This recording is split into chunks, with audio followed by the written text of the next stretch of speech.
everybody, and we have to be really strict in time, so I have prepared 2 sheets of papers. One is to warn you, and this one, the red one, is that the time is over.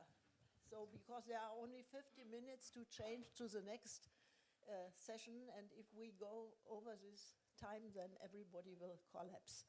So our first speaker, oh no, I have a good, what should I say?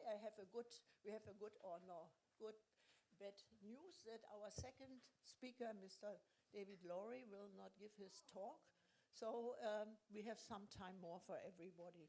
So I think I should, you see this is my name. I'm from Freiburg, living here in Freiburg. In former times I was professor of microbiology, and my main interest was wastewater treatment under anaerobic conditions. That means how to get energy from wastewater. So this is my short information about my background.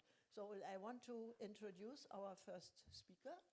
This is, you can read it, and I think it's not necessary that I read everything because it costs time. So please, Bruno, start with your talk. Do I take your microphone? Thank you. Okay.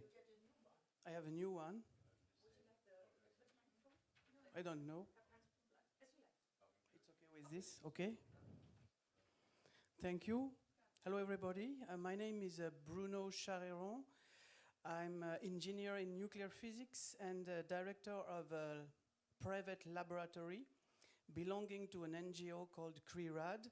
CRIRAD means Commission for Independent Research and Information about Radiation. CRIRAD is a French NGO that has been created in 1986 after the Chernobyl accident, because at that time the French government told to us that in France we had no radioactive fallout from Chernobyl, which was a lie. So a group of simple citizens decided to set up their own private laboratory, to hire scientists, to buy equipment, and to make independent monitoring. And with this work, we could demonstrate that the French territory, you see the map, was really contaminated by radioactive cesium and iodine in France, that the doses to the thyroid gland, to some groups of people, had exceeded the health standards, while in France we had no advice to limit the amount of milk we were drinking, for example. And still today, in France, mushrooms in some areas are contaminated with cesium, and in the French Alps, in some places, the soil is so highly contaminated still today that you can call it radioactive waste. Then we decided to look at the various steps of the nuclear fuel cycle, nuclear energy. One of the first step is uranium mining. It's also one of the most polluting steps. So in France, we have been supporting a lot of communities to monitor radiation around uranium mines. And in 2003, we were invited to go to Niger, Africa, by this man, Mr. Al-Mustafa Al-Hassen. He's the leader of a small NGO in Arlit, where Areva is extracting uranium. And we decided to help him. We bought monitoring equipment, we gave him some knowledge, and together we could monitor the situation. We discovered, for example, that radioactive scrap was sold on the market. And still today, Mr. Al-Hassen is monitoring radiation in the streets and is still discovering radioactive scrap and asking the authorities and Areva to bring this contaminated material to the mine. We discovered also that on the streets in front of the hospital, they were using radioactive rocks for building the street. And also we discovered that the radioactive tailings, about 50 million tons of radioactive tailings from the mine, are just in the open air, so people are breathing radon and radioactive dust. What was very important for us was to really feel that if you give to communities equipment and knowledge, you give them strength and confidence, and you help them to do some work and to improve a little bit, but still to improve the situation locally. After uranium mining, you have uranium conversion. Those pictures are taken in France near a huge Areva plant where a lot of drums containing uranium concentrate are staying here. And we were asked for support by this woman. She was living near the fence of this plant. And what we discovered with her, was the fact that the radiation from the drums was reaching more than 200 meters away from the fence. So this family was submitted to the radiation from the drums. And also her husband could take a sample of mud, and we analyzed it in our laboratory, and we found that this mud was contaminated with uranium and plutonium because a dam containing radioactive effluents from that plant had failed. So uranium and reprocessed uranium had been leaking in the plain. Due to the media coverage, Areva had to relocate his family. So again, it's an example of the fact that when independent scientists work with the communities, the affected communities, sometimes we can really improve the situation of the people. Another problem with the nuclear cycle is the transportation of radioactive equipment or waste, either by truck or by train. When you see the radioactive sign on a truck or a train, you have to know that usually some radiation may escape, especially gamma radiation, out of the train or truck. The international regulation allows a dose of radiation of up to 20,000 times above normal on contact of such trains or trucks. So again, it's very important to monitor it because radiation is invisible, and to show to the drivers, to the workers, to the communities this reality, because if they know it, they will understand that it's better to stay away from the train or from the truck. If you don't tell it to the people, they don't know, and they get irradiated without knowing it. Obviously, you have radioactive contamination around nuclear plants, and especially reprocessing plants. Here, those pictures are taken in La Hague, the big Areva reprocessing facility in France. We analyzed terrestrial mosses around the plant, and we discovered a contamination with radioactive iodine-129, which has a half-life of 15 million years. At that time, the people around were not aware of the intensity of the discharges of radioactive substances in the atmosphere at La Hague. Another point is the fact that we monitored this pipe on the beach. It's a pipe that is used by Areva to discharge the radioactive effluents into the sea. At low tide, there was no more water around the pipe. So the radiation from the pipe was very high. It was about 3,000 times above normal. And when we discovered that, the authorities had to prevent public access to this beach, and then Areva had to decontaminate the pipe and erect a new one. But again, if you have no laboratory, no monitoring equipment, you cannot see this radiation, you cannot understand the situation. Obviously, you have huge impacts, radiological impacts of the nuclear industry when you talk about nuclear accidents, Chernobyl, Fukushima, and also after 2011, we tried to help local communities, Japanese people in Fukushima area, and we sent to them monitors, we sent to them videos to give some knowledge, and then we went there to really make a cooperation with those people, and we could help them understand the degree of contamination in the streets, for example, of the city of Fukushima, which is 60 kilometers away from the nuclear plant. In those areas, even in the school, the dose of radiation was really extremely high. But if people don't monitor, they don't know. So my conclusion is just simply to say that when we talk about the nuclear industry, at all the steps, uranium mining, uranium processing, nuclear plants, management of the waste, reprocessing, nuclear accidents. People are exposed to radiation and they don't know it. What we discover more or less everywhere is that the companies and the states are lying to the people.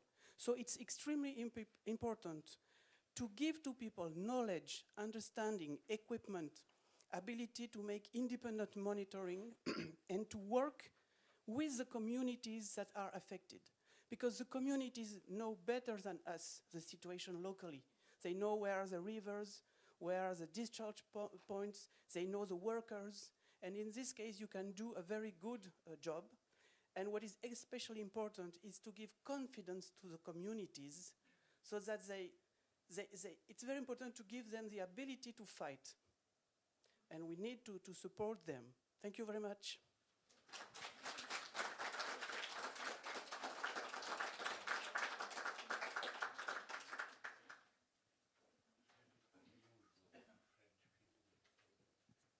Thank you very much for your talk, and I think it is a very, very interesting, very important talk, because he told us that we, the citizens, has to work and not to wait that somebody is coming and helping us. We have the same situation in Germany. I wouldn't discuss about this. I would like first to ask you if you have some questions to Mr. Chareyron. Yes.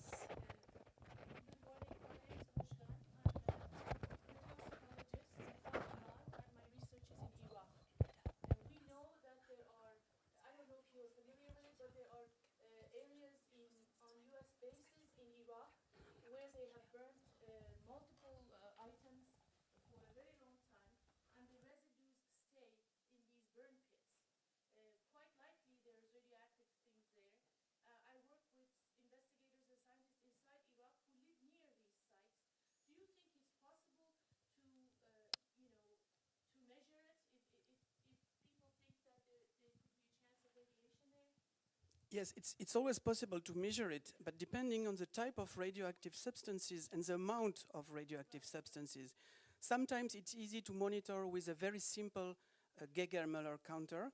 Sometimes you cannot do that. You need to bring a sample of soil, water to a laboratory for more detailed analysis. But in all cases, it is possible. A small Geiger-Müller counter will cost, let's say, 200 or 300 euros, and analyzing one sample is about 200 euros. So it's always possible to do some preliminary checking. And then if you get sure that there is a problem, you can try to build a bigger project, to send a scientific team there, etc. Well, I would like to get your card so I can... Yes, okay. Thank you very much. Thank you. Yeah. Thank you for the answer. There's another question. I personally have my doubts if it is really possible to measure with a Geiger zähler the radioactivity. We discussed this yesterday evening, and I like to ask you to do something, even if you have no possibility to measure. If there is in your surrounding radioactivity anyway, be afraid of this, because it's dangerous, and try to get information how you can get help by measurements and then start to protest. The amount of radiation in the air is very often very low, and after some years, you know that kids are dying and there are a lot of problems, but then it's a little bit too late. So at the moment when you are living and in the surrounding of a nuclear power plant or something else, mining or whatever, start to do something immediately and don't think, yeah, later we will measure and now we have not the possibility. It's really a very, very dangerous subject, this radioactivity. So then the next question, please. Thank you very much. My name is Laureates.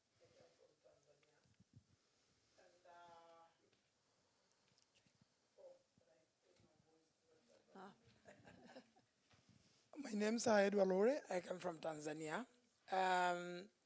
My question is about I have two questions. One, sometime if you go for where you can get these measurements in the local respective countries, and especially when it comes to measuring of the mining uranium, whatever impact, they always direct you to where there is a very low quality kind of equipment, which normally they will give you results. It might be a promising results, but in reality, it's not the case. So my question is, how do we know that these measuring tools are correct and updated?